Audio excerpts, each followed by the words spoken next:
காவல்துறையில மறுபடியும் நெறைய விஷயங்கள் காவல்துறை அதிகாரிகள் அடிக்கிறது பத்தி விஷயங்கள் மீதும் வீடியோக்கெல்லாம் நம்ம பார்த்துட்ருக்கோம். நீங்கள் சாதாரணமாகவே ஒரு சில குற்றவாளிகளை அடித்துத்தான் கேட்க வேண்டிய சூழ்நிலையில் தான் இருக்கும். அதை நம்ம அடிக்காமல் நம்ம வீட்டில் ஒரு பொருள் திருடு போனாலோ, நம்ம வீட்டுக்கு ஒரு பெரிய பாதிப்பு ஏற்பட்டாலோ, அன்னைக்கு நம்ம என்ன நினைப்போம்? வாகனத்தை ஒருத்தர் 2 பேரோ 3 பேரோ போகிறான், இல்லை ஹெல்மெட் போடாமல் போகிறான்னா அவனை போனால் நம்பர் போகுது. சிசிடிவியில் இன்னைக்கு பதிவாகிறதுக்கு 3வது கண் பதிவாயிருக்கு. இன்றைக்கி எந்த சிசிடிவி கேமரா வேலை செய்யணும், அதில் போட்டுட்டு வீட்டுக்கு அனுப்பிவிட்டிங்கன்னா போதும், முடிஞ்சு போச்சு. சவுக்கு சங்கருடைய அலுவலகத்தில் வேலை செய்யக்கூடிய நபருக்கு சண்டை போடணுன்னா நீ சவுக்கு சங்கரை சண்டை போடணும். அவன் தான் சாமானியம் ஒரு ஆண்மகனாக இருப்பான். ஆனால் சவுக்கு சங்கருடைய பணிபுரிய கூடிய போய் சண்டை போடுறாங்கன்னா அவன் எந்த அளவுக்கு கீழ்த்தரமாக இருப்பாங்கிறது இது ஒரு உதாரணம். இந்த தமிழ்நாட்டுடைய காவல்துறையில், குறிப்பாக சென்னை மாநகர காவல்துறையில் இந்த பொய் வழக்கு போடுறது, அருண் சொல்கிறான்றதுக்காக கேட்டுக்கிட்டு அட்டகாசம் பண்ணுறது, அட்ராசிட்டி பண்ணுறது, அதிகாரத்துடைய துஷ்பிரயோகன்ற செய்கிற விஷயங்கள்லாம் அருண் எப்பவுமே காப்பாற்ற மாட்டாப்புல. திருநெல்வேலி, கோயம்புத்தூர், இப்போ அடுத்து மதுரை 3 மாநகராட்சியிலையுமே கவுன்சிலர்களே பிரச்சனை பண்ணியிருக்காங்க, மண்டல தலைவர்கள் ஊழல் பண்ணியிருக்காங்க. இந்த பல விதமான விஷயங்கள் தொடர்ந்து கண்டினியூஸாக வந்துகிட்டே இருக்குது. ஆனால் இங்கே பல ஊடகங்கள் இதை பற்றி பேச மறுக்கிறாங்க.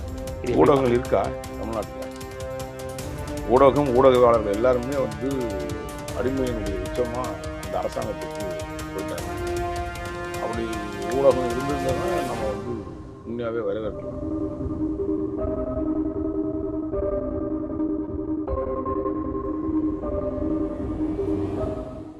வணக்கம்.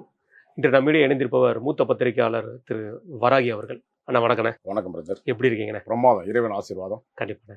காவல்துறையில் மறுபடியும் நிறைய விஷயங்கள் காவல்துறை அதிகாரிகள் அடிக்கிறது பற்றி விஷயங்கள் மீதும் வீடியோக்கெல்லாம் நம்ம பார்த்துட்ருக்கோம். போன வாரத்தில் கூட கோயம்புத்தூரில் உக்கடத்தில் ஒரு வாலிபரை 4 காவல்துறை அதிகாரிகள் அடித்ததா ஒரு வீடியோ நேற்று ரிலீஸ் ஆயிருந்தது. இதை ரிலீஸ் பண்ணது கூட திமுக சார்ந்த ஒரு கவுன்சிலர் ஒருத்தர் தான் சொல்லி சொல்கிறாங்க. அதை எப்படி பார்க்குறீங்க? அதாவதுங்க, சென்னையை மாதிரி தமிழ்நாடு முழுக்க என்னென்ன சூழ்நிலைன்னு கேட்டிங்கன்னா, ஒவ்வொரு அதிகாரிகளுக்கும் ஒரு பவர் இருக்குது. ஒரு டிஸ்ட்ரிக்ட் எஸ்பிக்கு ஒரு மிகப்பெரிய பவர். அவர் நினச்சா டிஐஜி நினச்சோட பண்ண முடியாது. அவர் சுப்ரீம் பவர் அவர் தான். ஆனால் இன்றைக்கி அப்படி வச்சிடல. இப்போ அடிதடியில் இந்த இப்போ ஒரு சின்ன சம்பவம், ஏதாவது ஒரு சின்ன விஷயம் நடந்தாலும் நம்ம சோஷியல் மீடியான்றது இன்றைக்கி எக்ஸ்போஸ் பண்ணதுன்னு நம்ம பார்த்துக்கிறோம். நீங்கள் சாதாரணமாகவே ஒரு சில குற்றவாளிகளை அடித்துத்தான் கேட்க வேண்டிய சூழ்நிலையில் தான் இருக்கும். அதை நம்ம அடிக்காமல் நம்ம வீட்டில் ஒரு பொருள் திருடு போனாலோ, நம்ம வீட்டுக்கு ஒரு பெரிய பாதிப்பு ஏற்பட்டாலோ, அன்னைக்கு நம்ம என்ன நினைப்போம்? இன்றைக்கி வெளியிலேருந்து மனித உரிமை மீறல்னு சொல்லுவோம். மனித உரிமை மீறல்ன்றது எங்கே வருதுன்னு கேட்டிங்கன்னா, காட்டு மிரண்டித்தனமாக, மிருகத்தனமாக ஒரு அடித்து துன்புறுத்துறது. இந்த சைக்கோ, நான் ஏற்கனவே சில அதிகாரிகள் சொல்லியிருக்கேன், சைக்கோ கேரக்டர்கள் தான் இன்றைக்கி நிறைய இருக்காங்க இந்த மாதிரி விஷயங்கள் பண்ணுறதுன்ட்டு. இது போல பொதுமக்கள் இன்றைக்கி டெய்லி அடி வாங்காமல் இருக்காங்க. நீங்கள் கேட்க நேரில் வாகனத்தை ஒருத்தர் 2 பேரோ 3 பேரோ போகிறான், இல்லை ஹெல்மெட் போடாமல் போகிறான்னா அவனை போனால் நம்பர் போகுது. சிசிடிவியில் இன்றைக்கி பதிவாகிறதுக்கு 3வது கண் பதிவாயிருக்குது. இன்றைக்கி எந்த சிசிடிவி கேமரா வேலை செய்யுதுன்னு நினைக்கிறீங்க? அதில் போட்டுட்டு வீட்டுக்கு அனுப்பிவிட்டிங்கன்னா போதும், முடிஞ்சு போச்சு. அதெல்லாம் தாண்டி பார்த்தீங்கன்னா, சவுக்கு சங்கருடைய அலுவலகத்தில் வேலை செய்யக்கூடிய ஒரு 25,000 30,000 வேலை செய்யக்கூடிய நபர்களை சண்டை போடணுன்னா நீ சவுக்கு சங்கரை சண்டை போடணும். அவன் தான் சாமானியம் ஒரு ஆண்மகனாக இருப்பான்.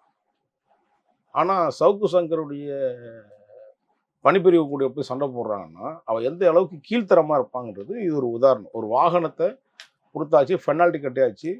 கிட்டத்தட்ட 1 மாத காலம் அந்த வண்டியை கேட்டு அந்த வேலை செய்யக்கூடிய நபர் பிரசாத்னு நினைக்கிறேன். அவர் தொடர்ந்து அவர் அந்த ஆலந்தூர் காவல் நிலையத்துக்கு போகிறாங்க.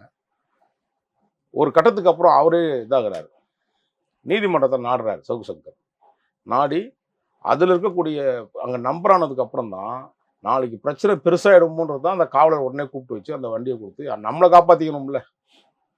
ஏன்னா அதிகாரி இன்னைக்கு இருப்பாங்க அருண். நான் இன்னைக்கு இந்த மூலமாக சொல்கிறேன், இந்த தமிழ்நாட்டுடைய காவல்துறையில், குறிப்பாக சென்னை மாநகர காவல்துறையில் இந்த பொய் வழக்கு போடுறது, அருண் சொல்கிறான்றதுக்காக கேட்டுக்கிட்டு அட்டகாசம் பண்ணுறது, அட்ராசிட்டி பண்ணுறது, அதிகாரத்துடைய துஷ்பிரயோகன்ற செய்கிற விஷயங்கள்லாம் அருண் எப்பவுமே காப்பாற்ற மாட்டாப்புல. உதாரணத்துக்கு பெரிய பொம்பளை பொறிக்காக இருந்தவர் தான் விருகம்பாக்கத்துடைய காவல்துறை ஆய்வாளர் சிவகுமார். அவன் பல பெண்களோட வந்து புகார் கொடுக்க வந்த பெண்கள் எல்லாத்தையும் தன்னுடைய பாலியல் இச்சைக்காக அவன் வந்து பயன்படுத்தினதுக்காக அவனை யாரும் காப்பாற்றலை. ஏன்னா இன்னைக்கு இருக்கக்கூடிய நான் முக்கியமான சில காவல் அதிகாரிகள் டெப்டி கமிஷனர் ரேங்க்லேயே சென்னையிலேயே வேலை செய்யக்கூடிய ஆட்கள் ஒரு 2 அதிகாரிகள் மிகப்பெரிய நான் எனக்கு தெரிஞ்ச தகவல் ஆதாரத்தோடு இருக்க சொல்கிறேன். ஆடியோ ரெக்கார்டு இருக்குது, வீடியோ ரெக்கார்டு இருக்குது. இவனுக்கு எல்லாம் என்ன பண்ணுறான்னா இந்த மாதிரி வரக்கூடிய பெண்கள் காவல் நிலையத்துக்கு வரக்கூடிய பெண்களை தன்னுடைய ஆசையை வார்த்தை அதிகாரத்தை துஷ்பிரயோகம் பண்ணி இப்படி ஒரு கீழ்த்தரமான ஒரு செயல்பாடை பெண்களிடம் காட்டுறானுங்க. அது காரணம் என்னன்னு கேட்டிங்கன்னா தலைவன் எப்படியோ தொண்டன் அப்படி தான் இருப்பான்னு சொல்லுவாங்க. அந்த மாதிரி தான் தலைவனும் சரியில்லை, தொண்டனும் எப்படி இருப்பான் அந்த மாதிரி தான் இருப்பான். அந்த மாதிரி தான் நடந்துட்டு இருப்போம். இதெல்லாம் முதலமைச்சர் இன்னும் ஒரு 8 மாதம் நம்ம பொறுத்துட்டு தான் ஆகணும். அது சகிப்புத்தன்மை தான் வேணும். கண்டிப்பான. நீங்களே சொல்லியிருந்தீங்க மதுரையில் நடந்த ஒரு மாபெரும் முறைகேடு. முதலமைச்சர் சாட்டையாக சொல்லிட்டு இருக்காரு. இந்த முறைகேடு நடந்து கடந்த 4 வருடங்களாக அந்த முறைகேடு நடந்துட்டு இருக்கிறதாகவும் சொல்லப்படுகிறது. 4ஆவது வருடத்தில் சாட்டையை சொல்லிட்டு இருக்காரு. எப்படி பார்க்குறீங்க? சாட்டையை சொல்லட்டில் தமிழக முதலமைச்சர் ஆரம்பத்திலே சொல்லியிருக்காரு, நான் என்னுடைய இரும்பு கரங்கள் எல்லாம் நான் வந்து இரும்பு கரம் கொண்டு நான் அடக்குவேன்னு சொல்லியிருக்காரு. இந்த 4.5 வருஷம் ஆட்சியில் பதிவேற்ற உடனே ஒரு 2-3 சம்பவங்கள் கவுன்சிலர் நடவடிக்கை எடுத்து, அதுக்கப்புறம் அந்த நடவடிக்கை எடுத்த கவுன்சிலர் சம்பவத்தில் அப்புறம் அவருக்கு அந்த இரும்பு கரம் சர்வீஸ் போயிடுச்சு. கொஞ்சம் ரிப்பேர் ஆகி சர்வீஸ் போயிட்டு இப்போது போன வாரம் தான் வந்திருக்கு. அதுக்கப்புறம் தான் மதுரை மாநகராட்சியில் இருக்கக்கூடிய சில முக்கியமான சில கவுன்சிலர்கள் அங்கே என்ன தவறு நடந்திருக்குன்னு முதல்ல உணரணும். மாநகராட்சி கமிஷனருக்குன்னு ஒரு அதிகாரம் இருக்குது. அவருடைய கீவேர்டெல்லாம் கீழே வேலை செய்யக்கூடிய சில இந்த ஓஏ இந்த மாதிரி அதிகாரி, அந்த சில அதிகாரிகள் கிடையாது, அல்ல கைகள் சில பேர்லாம் என்ன பண்ணுறாங்கன்னா அதை கொஞ்சம் தெரியாமல், அவருக்கு தெரியாமல், கமிஷனருக்கு தெரியாமல் எடுத்து இந்த கவுன்சிலர்களுக்கு மண்டல தலைவர்கள் இருப்பாங்க. குறிப்பாக அங்கே இருக்கக்கூடிய மதுரை மாவட்டத்தில் ஒரு குடிநீர் மண்டலம் மாதிரி இருக்கக்கூடிய இந்த மிசா பாண்டியனுடைய மனைவி பாண்டியம்மாள் நினைக்கிறேன், பாண்டீஸ்வரி அவங்க மிகப்பெரிய ஒரு அந்த பாஸ்வேர்டை பயன்படுத்தி இப்போ உதாரணத்துக்கு ஒரு அனுமதியின்றி கட்டப்பட்ட கட்டடங்கள், அந்த கட்டடத்தில் ஒரு டேக்ஸ் மற்ற விஷயங்கள்லாம் அந்த பில்டிங்க்கு ஒரு 10 லட்ச ரூபா டேக்ஸ் வருதுன்னா உடனடியாக இவங்க என்ன பண்ணுவாங்கன்னா அது போட்டு 1 லட்ச ரூபாய்க்கு போட்டு மீதி 5 லட்ச ரூபாய் வாங்கிட்டு அப்படியே 5 லட்ச ரூபா அவங்க லெஸ் பண்ணி கொடுத்துருவாங்க. இதை நான் தொடர்ந்து சென்னை மாநகராட்சி மாதிரி பல மாநகராட்சிக்கு, மதுரை குறிப்பாக மதுரை மாநகராட்சிக்கு எங்கெங்கெல்லாம் எவ்வளோ பேர் சர்வீஸ் டேக்ஸ் கட்டாமல் இருக்கிறான், என்ன பண்ணுறான்றது நான் அதை ஆய்வு 3 மாதமாக தொடர்ந்து நான் மதுரையில் இருக்கும் போது தொடர்ந்து அதுக்கான ஃபைல் எடுக்க போய் தான் இது விசுரூபமாக வருது. இந்த பிரச்சனைக்கு முக்கிய காரணமாக நம்ம தான் களம் இறங்கி பார்த்தோம். ஒவ்வொரு இடத்துல டேக்ஸ் கட்டாத பில்டிங் என்னென்ன இருக்குது அப்படின்னு கேட்டால் அதுக்கு இதுவரையும் பதில் தரல. ஆனால் எனக்கு சோர்ஸ் என்ன சொல்லிட்டான், இந்த மாதிரி இத்தனை கோடி ரூபாய் மேலே சம்பாரிச்சிருக்கானுங்க அப்படின்னா. என்னப்பா வந்திருக்கோம், அவ்வளோப்பா 250 கோடி ரூபா சம்பாதிக்கிறப்பா இவனுங்கெல்லாம் பெரிய ஒரு இதுவாக இருப்பாங்க சார். அதை விட முக்கியமான ஒரு விஷயம் சொல்கிறேன் சார். மதுரையில் யாதவ கல்லூரின்னு ஒன்று இருக்குது. அந்த கல்லூரி பகுதியுடைய மண்டல செயலாளர் வாசுகி சசிகுமார்னு ஒரு நபர். அந்த அம்மா யாதவ் கல்லூரியில் ஏற்கனவே தேர்தல் நடத்தக்கூடிய சில முறைகேடுகள் நடக்குது. அந்த முறைகேடுகளில் கடந்த காலகட்டத்திலிருந்தே ஒரு இருக்குது. அதுக்கு ஒரு இந்த அம்மையார் எப்படி துணை போகிறாங்கன்னா, ஒரு 16 கோடி ரூபாய் எடுத்து அந்த நிர்வாகம் அரசு புறம்போக்கு நிலங்களில் இவங்க பில்டிங் எழுப்புறாங்க. பில்டிங் எழுப்பல, வெறும் குடோன் எழுப்புறாங்க. 4 பக்கம் செவுறு எழுப்புறதுக்கு 16 கோடி ரூபாய். எங்கேயாவது சொன்னால் எதால சிரிப்பாங்கன்னே தெரியாது மக்கள் இன்னைக்கு. அப்படியாப்பட்ட விஷயங்கள்ல அந்த பகுதியில் இருக்கக்கூடிய மக்கள், திமுகலையோ அதிமுகலையோ எல்லாம் கிடையாது, இந்த பகுதியில் இருக்கக்கூடிய மக்கள் மண்டல தலைவருக்கு புகார் கொடுக்குறாங்க, மாநகராட்சி கமிஷனருக்கு புகார் கொடுக்குறாங்க. இது அனுமதியின்றி ஒரு இதை பயன்படுத்தி, அதாவது அரசு புறம்போக்கு இடங்களை இவங்க அதை ஆக்கிரமித்து இன்னைக்கு 16 கோடி ரூபாய்க்கு மேலே செலவு பண்ணதான் அக்கௌண்டபிள்கிட்ட காட்டுறாங்க. ஆனால் அதில் ஒரிஜினல் செலவு எவ்வளோ இருக்குன்னு நினைக்கிறீங்க? கம்மியாக தான் இருக்கும். கம்மியான எவ்வளோ இருக்குன்னு நினைக்கிறீங்க? 50 லட்ச ரூபா இருக்குமா? ஒரு 4 பக்கம் காம்பவுண்ட் கட்டிட்டு 26,25,000 25,000 பில்லு வர வேண்டிய இடத்த 16 கோடி ரூபாய் கட்டினதா சொல்லி ஒரு ஆட்டையை போட்டு வேலையை போட்டு அரசு புறம்போக்கத்தில் இன்னைக்கு வரையும் அது இந்த சசிகுமார், இந்த வாசுகி சசிகுமார் அவர்களுடைய இன்வால்மெண்ட்ல தான் அந்த சம்பவம் நடந்திருக்கு. அதுக்கு பின்புலமா யார் இருக்காங்க அப்படின்னு பார்த்தா அந்த அந்த நிர்வாகத்தினுடைய பின்புலம் யாருன்னு கேட்டீங்கன்னா, இப்போ இருக்கக்கூடிய அமைச்சர், குறிப்பாக சொல்லப்போனால் சில அமைச்சர்கள்லாம் ஒரு வலிமை வாய்ந்த அமைச்சர்கள் இருப்பாங்கல்ல, அந்த மாதிரி காசே பிரதானம் அப்படின்னு நினைக்கிற ஒரு சூழ்நிலை தான் இன்னைக்கு வந்து பெரிய கருப்பன். பெரிய கருப்பனுடைய சம்பந்தி தான் இந்த நிர்வாகத்தில் ஒரு பொறுப்பில் கூட, யாதவ கல்லூரியோட பொறுப்புலேயே கிடையாது, நேரடியான சம்பந்தி. புரியுதுங்களா? கேபிஎஸ் கண்ணன் பேர், நவநீத கிருஷ்ணன், நவநீத கிருஷ்ண கண்ணன் சொல்லுவாங்க. கண்ணன் அலேஸ்வர் நவநீத கிருஷ்ணன், அந்த அளவுக்கு 4 பேர் இருக்கு. மாற்றி மாற்றி வச்சுப்பார் பேரெல்லாம். யாருக்கு வேணாலும் எந்த வேணாலும் பேர் வச்சுப்பார். அப்படியே ஒரு காலகட்டத்தில் இருக்கக்கூடிய ஆள். அவர் பெரும் பங்கு பணத்தை அடிச்சுக்கிட்டு அங்கே இருக்கக்கூடிய அவருக்கு இந்த மதுரை ரயில்வே ஸ்டேஷன் ஆப்போசிட்டில் பார்த்தீங்கன்னா நிறைய அந்த ஒரு தெரு முழுக்க அவருடைய இடம் தான். ஏன்னா நான் சம்பாரிச்ச காசுங்க எப்படி தான் இருக்கும். அடுத்தவங்க காசு ஆட்டையை போட்டு ஒரு பில்டிங் கட்டுறா பரவாயில்ல, ஒரு தெருவே பில்டிங் கட்டி வச்சுருந்தீங்கன்னா அங்கே இந்த யாதவ கல்லூரியில் இருக்கக்கூடிய சில ஆட்கள் வந்து இந்த யாராவது கேள்வி எழுப்புறான், பிரச்சனை பண்ணுறாங்கன்னா உடனே அவனை விட்டு நீக்கிறது. ஏண்டா நீங்கள் வந்து இன்னொருத்தங்க காசை வாங்கி சாப்பிட்றீங்க. யாதவ கல்லூரிக்குள்ளே நடக்கக்கூடிய இன்னொரு சம்பவம் என்னன்னு கேட்டிங்கன்னா, அங்கே பெண்கள் படிக்கக்கூடிய ஒரு கல்லூரி. அந்த நவநீத கிருஷ்ணன் சொல்லக்கூடிய ஒரு நபர் தான் உடம்புல வந்து பெண்கள் உடம்புல அவருடைய பனினை போட்டு, அதுவும் வந்து சொல்ல முடியாத அளவுக்கு அந்த பெண்களுக்கு வந்து அது உருவ அமைப்பில் அவர் முகத்தை வந்து காமிச்சு ஒரு அருவருப்பான ஒரு செயல்பாடை காமிக்கிறாரு. குறிப்பாக அதுக்குள்ள அரசியலை கொண்டு வந்து புகுத்துறார்.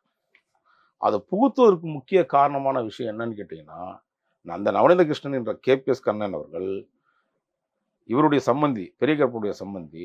அதில் என்ன காரணம் கேட்டீங்கன்னா, அங்கே அவர் சீட்டு வாங்கணும், திமுகவுடைய இன்வால்மெண்ட். அதுக்கு முழுக்க முழுக்க பின்புலமா இருக்கிறவர் யாரு? அண்ணன் மூர்த்தி அவர்கள். அண்ணன் மூர்த்தி அவர்களுக்கெல்லாம் இந்த 16 கோடி ரூபாய் ஆட்டையை போட்டதில்லை. ஏன்னா அதில் பத்திரப்பதிவு துறையில் இந்த சங்கங்கள் இருக்கு, இந்த கல்லூரிகள் இருக்கு. அவர் மேலே வந்து நடவடிக்கை எடுக்கணும்னு சொல்லி புகார்கள் கொடுத்து ஆதாரபூர்வமாக நிரூபிக்கப்பட்ட கேபிஎஸ் கண்ணன் அவர்கள் மீது நிரூபிக்கப்பட்ட சில விஷயங்களை இன்னைக்கு வரையும் வெளியில கொண்டு வராம அதை மறைப்பதற்கு இந்த வணிகவரித்துறை அமைச்சர், பத்திரப்பதிவுத்துறை அமைச்சர் மூர்த்தி அவர்கள் பின்புலத்தில் தான் இன்னைக்கு வாழ்ந்துட்டு இருக்கு. அதில் இந்த இப்போ வரக்கூடிய சட்டமன்ற தேர்தலில் எப்படியாவது இந்த நவநீத கிருஷ்ணன் ஒரு சீட்டை வாங்கி ஆஹா ஓஹன் வெற்றி பெற்றலான்னு ஒரு கணக்கு போடுறாரு. அதுக்குள்ள அவர் சிறைச்சாலை போடுவதற்கான புகார்களில் அங்கே இருக்கக்கூடிய யாதவ சமுதாயத்தினுடைய யாதவ் இப்போ இன்னைக்கு 11ஆம் தேதி இன்னைக்கு தான் வந்து அழகுமுத்து வீர அழகுமுத்து கொண்டுடைய நிகழ்ச்சி இருக்கு. இதில் அங்கே இருக்கக்கூடியவர் வந்து ஒரு மிகப்பெரிய பொறுப்பாளர், ஒரு யாதவ சமுதாயத்தினுடைய பொறுப்பாளர் இருக்கக்கூடிய திருப்பதி என்ற நபர் வந்து காவல் நிலையத்தில் கமிஷனர் ஆஃபீஸில் புகார் கொடுத்துருக்காரு. அதில் நிச்சயமாக அவர் மீது, கேபிஎஸ் கண்ணன் மீது நடவடிக்கை எடுக்கப்படும் அப்படின்னு நம்பிக்கை இருக்குது. அதை தலைமை தாங்கி நடத்தக்கூடிய இந்த மாதிரி ஊழலுக்கு பின்புலமாக இருக்கக்கூடியவர் அண்ணன் மூர்த்தி அவர்கள். இன்னும் சொல்லப்போனால் அதே தாண்டி போயிட்டே இருக்கும். அதெல்லாம் யார் தடுக்கணும்? இந்த அம்மா வாசுகி சசிகுமார் அவர்கள் தடுக்கணும், அந்த மண்டலத்தினுடைய தலைவர். அதுக்கு பெரும் தொகை வந்து இந்த அம்மாவுக்கு போய் சேர்ந்துருக்கு. 16 கோடி ரூபாயில் பெருந்தொகை இந்த வாசுகி சசிகுமார் அவர்களுக்கு நடந்திருக்குது. மிசா பாண்டியனுடைய மனைவி சொல்லிட்டோம். அடுத்து பார்த்தீங்கன்னா இந்த தளபதி ஒரு மாவட்ட செயலாளர், அவருடைய ஆட்டம் 2 பேர் பாருங்க, இவ்வளோ பேரை வேலை பார்க்குறாங்க. புவனேஸ்வரி சரவணன் ஒரு மண்டல தலைவர், அவங்களுக்கு மிகப்பெரிய ஒரு தொகை வந்து சேர்ந்துருக்கு. சரி, நான் புவனேஸ்வரி விட்டுருங்க, மிசா பாண்டியனுடைய மனைவி புவனேஸ்வரி விட்டுருங்க, வாசிக்கு சசிகுமார், இவங்களுக்கெல்லாம் பின்னாடி இருக்கிறவர் மூர்த்தி மட்டும் இல்லை, தளபதி மட்டும் இல்லை. இன்னும் மிகப்பெரிய விஷயம் என்னன்னா, இதில் தளபதியும் மூர்த்தி அவர்களையும் விசாரிக்கணும். இதில் பெரும் பங்கு 250 கோடி ரூபாயில் குறைஞ்சபட்சம் இந்த சில்லறையை தான் இந்த மண்டல குழுத்தில் சாப்பிட்ருப்பாங்க. இது ஆளுக்கு ஒரு 25 கோடி 20 கோடி சாப்பிட்ருப்பாங்க. மீதி பெருந்தொகையை சம்பாரிச்சவங்க சாப்பிட்டவங்க யாரு? இந்த அந்த திமுக மாவட்ட செயலாளர் தளபதியும் அண்ணன் மூர்த்தி அவர்களும் தான் அதில் பெருந்தொகை. இந்த வழக்கை அந்த வழக்கில் விசாரிக்கக்கூடிய நபர்கள் இந்த தளபதியும் இவர்களையும் விசாரிச்சோம்னா மிகப்பெரிய முறைகேடை வெளியில் வரும். ஏற்கனவே மூர்த்தி அண்ணாமலை இன்னைக்கு பத்திரப்பதிவு துறையில் பல்லாயிரம் கோடியில் அடித்து இன்னைக்கு அமோகமாக வாழ்க்கை நடத்துகிறாரு. நம்ம பல பேரை பார்த்துருக்கோம். இந்த மாதிரி சட்டவிரோதமான செயல்பாடுகளை அநியாயம் பண்ணி அக்கிரமம் பண்ணி சம்பாரிச்சவங்கலாம் பல மந்திரிகள் வீடை பார்த்துருக்கோம்.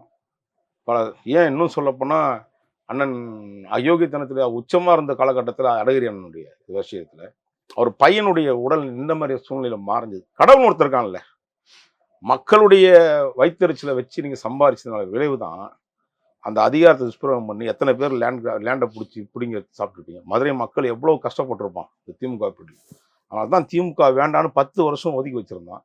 அந்த பொறுப்புணர்ச்சி இல்லாத அந்த ஒரு நம்ம மக்கள் மீது நம்ம வந்து என்ன சொல்லி வாக்கு கேட்டோமோ இந்த தமிழக முதலமைச்சருக்கு ஒரு நடவடிக்கை எடுத்து கிடையாது. இப்போ தான் கவுன்சிலர் லெவலில் இந்த ஆயில் சர்வீஸ் பண்ண வேண்டாம் நிருபக்கரம் வந்து வேலை செஞ்சுருக்குது. இது மாதிரி இருக்கக்கூடிய பல தமிழ்நாட்டில் கூடிய திமுகவுடைய திருட்டு கும்பல்கள் ஒழிக்கப்படணும்னு தான் இந்த வரக்கூடிய 8 மாத காலம் நம்ம காத்திருக்க வேண்டிய சூழ்நிலை நம்ம ஏற்பட்டுருக்கு. மதுரை மாவட்டத்தை பொறுத்த வரைக்கும் எப்போவுமே வந்து உட்கட்சி பூசல் அதிகமாக இருக்கும். இப்போ அங்கே பொறுத்த வரைக்கும் 2 அமைச்சர்கள், ஒரு பக்கம் பிடிஆர் அவர்கள், இன்னொரு பக்கம் மூர்த்தி அவர்கள். பிடிஆர் அவர்களோட ஆதரவாளர் தான் இப்போ மேயராக இருக்கக்கூடிய இந்திராணி அவர்கள். இந்திராணி அவர்களை விட மாற்றக்கூடிய வாய்ப்பு இருக்குங்கிற மாதிரி ஒரு பேச்சு அடிப்படுது. இந்திராணி அவர்களோட 2 நாளுக்கு முன்பு கேஎன்ஆர் அவர்கள் இது இப்போ விஷயமா இப்போ அங்கே ஒரு கூட்டம் நடக்கும்போது இந்திராணி அவர்களை கூட மேயர் அவர்களை கலந்துக்க விடலை. மேயர் அவர்கள் கீழே இருந்து கார்லாம் வந்து நின்று வெயிட் பண்ணிலாம் பார்த்துருக்காங்க.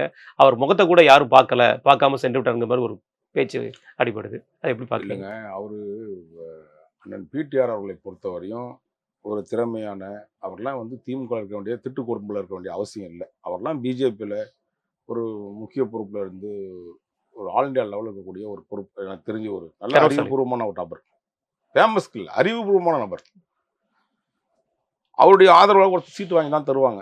ஆனால் இவனுங்க மொத்தமாக கொள்ளடிச்சிட்டு போகிறதுக்கா அவருக்கு வந்து இந்த ஊழல் பண்ணி தான் சம்பாதிக்கணும் பிடிஆருக்குன்னு தலையெழுத்து இல்லை. அவங்க குடும்பமே ஒரு பாரம்பரியமான குடும்பம். அவங்க வேணா கோயிலுக்கோ பொதுமக்களுக்கோ அல்லது ஏன் முதலமைச்சர் குடும்பத்துக்கு கூட ஏதாவது கொடுப்பாங்க. ஆனால் வாங்கி சாப்பிட்ற இடத்துல அவங்க இல்லை. ஆனால் இந்த நீங்கள் சொல்லக்கூடிய அந்த மேயர் அவர்களுடைய கணவர் வந்து ஒரு மிகப்பெரிய திருட்டு கும்பலுடைய தலைவர், ஒரு கட்ட பஞ்சாயத்து தலைவர் பொன் வசந்தன். அவரால் ஏற்படக்கூடிய விளைவு தான் அவருக்கு இந்த அசிங்கத்தை ஏற்படுத்துது. இதெல்லாம் சொன்னேன், இவனுக்கு எவனும் யோகியம் இல்லை. இந்த யோகிய சிகாமணிகள் எல்லாத்தையும் இது போல மிகப்பெரிய முறைகேடு நடந்திருக்கிறதுல சிபிஐ போன்ற ஒரு சென்ட்ரல் இன்வெஸ்டிகேஷன் ஏஜென்சி விசாரித்தா மட்டும்தான் இதில் முக்கிய புள்ளியான தளபதியும் மூர்த்தியும் சிக்குவார்கள். அது மட்டும் இல்லாமல் பொன் வசந்த் அவர்களை வந்து மதுரையில் செயற்குழு மீட்டிங் நடக்கும்போது திமுக சார்பில் நடக்கும்போது அவரை வந்து கட்சியிலேருந்து பதவியிலேருந்து நீக்கியிருந்தாங்க. நீக்கினதுக்கு அப்புறம் தான் தளபதி அவர்கள் இங்கேருந்து முதலமைச்சர் இங்கேருந்து கிளம்புறாரு. ஆனால் அதுக்கு அடுத்த நடவடிக்கைங்கிறது இவ்வளவு நாட்கள் நீட்டு போகிறதுக்கு காரணம் என்னவா? புரியல எனக்கு. 5 மண்டல தலைவர்களை நீக்கிறதுக்குண்டான காரணம் இந்த நடவடிக்கைகள் ஏன் இவ்வளவு தாமதமாக இருக்கு? என்ன காரணம் நினைக்கிறீங்க? இல்லை, நீங்கள் அமைச்சரை மீறி என்ன செய்ய முடியும்? நீங்கள் முதலமைச்சரால் ஒன்றும் செய்ய முடியாது. ஒன்றும் தெரியாதுங்க. என்ன தெரியும் முதலமைச்சர்னு நினைக்கிறீங்க? அமைச்சர் மூர்த்தி அவர்களையும் நீங்கள் நான் சொல்லுங்க, ஒரு 10 அமைச்சர்கள் இருக்காங்க. அந்த அமைச்சர்களை மீறி நீங்கள் எந்த பொறுப்பும் நீங்கள் இருக்க முடியாது யாரையுமே. சென்னையில் எடுத்தீங்கன்னா மாசு சேகர்பாபு அவர்கள், அடுத்து பார்த்தீங்கன்னா உங்களுக்கு விழுப்புரத்தில் அண்ணன் பொன்முடி அவர்கள், திருச்சி எடுத்துக்கிட்டிங்கன்னா நேரு அவர்கள், மதுரை எடுத்துக்கிட்டிங்கன்னா மூர்த்தி அவர்கள், இப்படி பல விஷயங்களில் பொறுப்பாளர். இப்போ அண்ணன் தூத்துக்குடி எடுத்துக்கிட்டிங்கன்னா அண்ணன் அனிதா ராதாகிருஷ்ணன் அவர்கள், இப்படி இவங்களெல்லாம் வச்ச குறுநில மன்னர்கள் தான். இப்போ நீங்கள் திண்டுக்கல் போனீங்கன்னா திண்டுக்கல்லில் அவருடைய ஐபிஎன்னும் ஒன்றும் பெருசாக இல்லை. ஏன்னா பாவம் அவரே வந்து இந்த வாட்டி எம்எல்ஏ சீட்லாம் வேணாலும் ஒதுங்கிடலாம், ஏன்னா திமுகவுக்கு போய் ஓட்டு கேட்டோம்னா நம்ம செருப்பால் அடிப்பான் மக்கள் அப்படின்னு ஒரு தெரிஞ்சுக்கிட்டாரு. இது வந்து இயல்பு தான் அவங்கள மீறி. ஏன்னா இப்போ நீங்கள் எல்லாம் ஒரு 4 பேர் சிந்து கூட்டுக்கலவனே வந்து கொள்ளடிச்சிருக்கீங்க. அது எப்படி ஒருத்தனை காட்டி கொடுத்துருவீங்க? காட்டி கொடுத்தீங்கன்னா வரமாட்டானா பின்னாடி எடுத்து வந்து ஐயா நான் மட்டும் இல்லையா இவரு தான் ஐயா. இந்த வடிவேலு படத்தை சொல்லுவா தெரியுமா, கோர்ட்டில் ஏற்றணுன்னு இல்லையா 1 லட்ச ரூபா வாங்கினாம 1 லட்ச ரூபா இல்லை 2 லட்சம் அப்படின்னு காட்டுவான்ல. நம்ம 250 கோடினா 500 கோடி காட்டுவான்ல. இப்போ எவ்வளோ நடந்திருக்குன்னு தெரியும்ல. ஸோ இது போன்ற சம்பவங்களுக்கு கமிஷனர் வந்து அந்த மாநகராட்சி கமிஷனரும் கூடுதலாக வந்து கூட்டுக்கலவனையாக இருந்திருந்தாருன்னா கண்டிப்பாக விசாரிச்சு தான் ஆக வேண்டிய கலெக்டர். இல்லை, அதில் கமிஷனராக இந்த மிஸ்டர் தினேஷ்குமார் அவர்கள் தான் இன்று கிருஷ்ணகிரி மாவட்டத்தோட கலெக்டராக அவர் இருக்கிறார். அவர் கண்டுபிடிச்சது தான் இவ்வளோ பெரிய ஒரு ஸ்கேமுங்கிறது ஒரு விஷயத்தை சொல்கிறார். உங்கள் கையில் வந்து ஒரு ஃபைல் மூவ் ஆகுது, உங்கள் சிஸ்டத்தை தான் அப்படின்னா நீங்கள் கண்டுபிடிச்சிருந்தோன்னா அன்றைக்கே நீங்கள் இன்னைக்கு வரைக்கும் லெட்டர் எழுதிருக்கணும் சார், புகார் எழுதிருக்கணும். நான் அவர் குற்றவாளின்னு சொல்ல விரும்பலை, அவர் தப்பு பண்ணாருன்னு சொல்ல விரும்பலை. சம்பவத்தை அவர் தான் கண்டுபிடிச்சார். ஆனால் இவ்வளோ பெருமை நீங்கள் வந்து அரசாங்கத்தில் நீங்கள் அவனை ஒரு இன்னைக்கு எடுத்துகிட்டு போய் ஒரு விஷயத்த கொண்டு போய் கொடுக்குறீங்க, மேலதிகாரி கொண்டு போய் சிஎம்கிட்ட கொடுத்து சிஎம் உடனே காப்பாற்றிடுவாங்களா பார்ப்பாரா, இல்லைன்னா அவனை காட்டி கொடுக்க பார்ப்பாரா? ஏதோ சொன்னேனே, ஏதோ தெரிஞ்ச கவுன்சிலர் லெவலில் தான் கை வைக்கிறார். எந்த மந்திரியா கை வச்சாருன்னு சொல்லுங்க, நான் ஒத்துக்கிறேன். இறுதியா ஒரு கேள்விண்ணே. திருநெல்வேலி, கோயம்புத்தூர், இப்போ அடுத்து மதுரை 3 மாநகராட்சியிலையுமே கவுன்சிலர்களே பிரச்சனை பண்ணியிருக்காங்க, மண்டல தலைவர்கள் ஊழல் பண்ணியிருக்காங்க. இந்த பல விதமான விஷயங்கள் வந்து தொடர்ந்து கண்டினியூஸாக வந்துட்டே இருக்கு. ஆனால் இங்கே பல ஊடகங்கள் இதை பற்றி பேச மறுக்கிறாங்க. இது எப்படி ஊடகங்கள் இருக்கா தமிழ்நாட்டில்? ஊடகம், ஊடகவியலாளர்கள் எல்லாருமே வந்து அடிமையினுடைய உச்சமாக அந்த அரசாங்கத்துக்கு போயிட்டாங்க. அப்படி ஊடகம் இருந்திருந்தோன்னா நம்ம வந்து உண்மையாகவே வரவேற்கலாம். ஆனால் ஒரு சம்பவம் மட்டும் அந்த ஊடகங்களை நான் வந்து பாராட்டு தெரிவிக்கணும். காரணம் என்னன்னு கேட்டிங்கன்னா, இந்த திருப்பவனம் சம்பவத்தில் அஜித்குமார் அஜித்குமார் என்றவரை கடத்தி கொண்டு போய் இவனை சித்திரவதை செய்து கொண்டுட்டானுங்கன்றதுனால ஒட்டுமொத்த ஊடகமும் 2-3 தொலைக்காட்சி, 2-3 பேப்பரை தவிர, அதாவது டாய்லெட் பேப்பர், தினகரன் மாதிரி போன்ற பேப்பர், டாய்லெட் பேப்பர்ஸ் அதெல்லாம் வச்சு நம்ம பேச வேண்டியதில்லை. ஒரு 2-3 தொலைக்காட்சிகள், இந்த கேடிபிஎஸ் நடத்துகிற தொலைக்காட்சிகள், அடுத்து பார்த்தீங்கன்னா அத்தனை ஊடகங்களும் சோஷியல் மீடியாக்களும், குறிப்பாக இந்த வீடியோவை வந்து எடுத்த அந்த நபருக்கு நம்ம வந்து ஒரு மிகப்பெரிய பாராட்டுகளை தெரிவிக்கணும். ஏன்னா அவர் இல்லைன்னா இந்த விஷயங்கள் பெருசாக வெளியே வந்திருக்காது. இதுக்கு பின்புலமாகத்தான் யார் அந்த பெண்மணிக்கு பின்னாடி இருக்காங்கன்னு டேவிட்சன் தேவாசீர்வாதம், காவல்துறையுடைய கூடுதல் ஏடிஜிபி, இது போன்றவர்களாம் அதையும் மீறி அவங்களோட அதிகாரத்தை எல்லாம் மீறி தான் இந்த சோஷியல் மீடியாவும் ஜேர்னலிசம் வந்து அந்த ஒரு இடத்துல மட்டும் பெரிய சக்ஸஸ் பண்ணி கொடுத்தாங்க. உண்மையாக அவங்கள பாராட்டணும். மிக்க நன்றி. உங்கள் நேரத்துக்கு நன்றி.